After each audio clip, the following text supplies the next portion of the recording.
અને અમદાવાદના વસ્ત્રાલમાં અસામાજિક તત્વોના આતંકની ઘટના શહેરના 2 પોલીસ સ્ટેશનમાંથી ડીજીને રિપોર્ટ સબમિટ કરવામાં આવ્યો છે।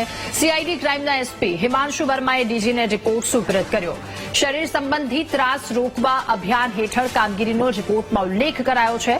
તો પોલીસનો રિસ્પોન્સ અને રોડ પરની પોલીસની હાજરી અંગેનો રિપોર્ટમાં અહેવાલ છે। તપાસમાં પીઆઈની નિષ્કાળજી સામે આવતા હવે તેમના પર કાર્યવાહી કરવામાં આવશે।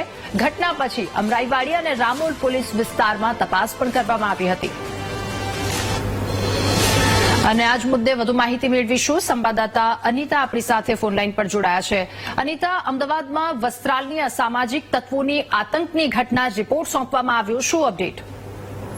જે સાથે જે પ્રકારે વસ્ત્રાલમાં સામાજિક તત્વોએ આતંક કર્યો હતો અને જે પ્રકારનો માહોલ ઉભો થયો હતો તેને લઈને અમદાવાદના 2 પોલીસ સ્ટેશનને ડીજી દ્વારા રિપોર્ટ સબમિટ કરવા માટેનો જે આદેશ હતો તે સીઆઈડી ક્રાઇમના એસપી હિમાંશુ વર્માને આપવામાં આવ્યો હતો। તે મામલે એસપી હિમાંશુ વર્માએ આજે આખી ઘટનાને લઈને જે અપડેટ હતો તેનો એક રિપોર્ટ તૈયાર કરીને ડીજીને સબમિટ કર્યો છે।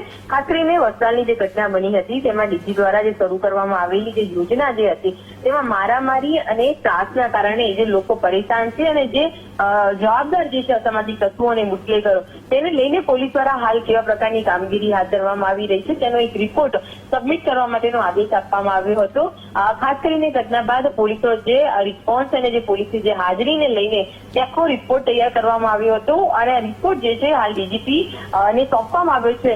મતલબ છે કે 2 પોલીસ સ્ટેશન જે આવેલા છે, ખાસ ખોખરા પોલીસ સ્ટેશન અને રામોલ પોલીસ સ્ટેશન, જ્યાં બંને પોલીસ સ્ટેશનના પીઆઈની બેદરકારીને લઈને અને નિષ્કાળજીને લઈને આ કાર્યવાહીનો આદેશ આપવામાં આવ્યો હતો। આ સાથે અમરાઈવાડી અને રામોલના જે વિસ્તારની અંદર પણ આ મામલે અસામાજિક તત્વોને લઈને તપાસ કરીને તેમની વિરુદ્ધ કાયદેસરના પગલાં લેવા માટેના પણ આદેશ આપવામાં આવ્યા હતો। તેનો એક રિપોર્ટ છે તે ડીજીપી ઓફિસ જમા કરવામાં આવ્યો છે। જી અનિતા, આભાર આપનો તમામ વિગતો સાથે જોડાવા બદલ।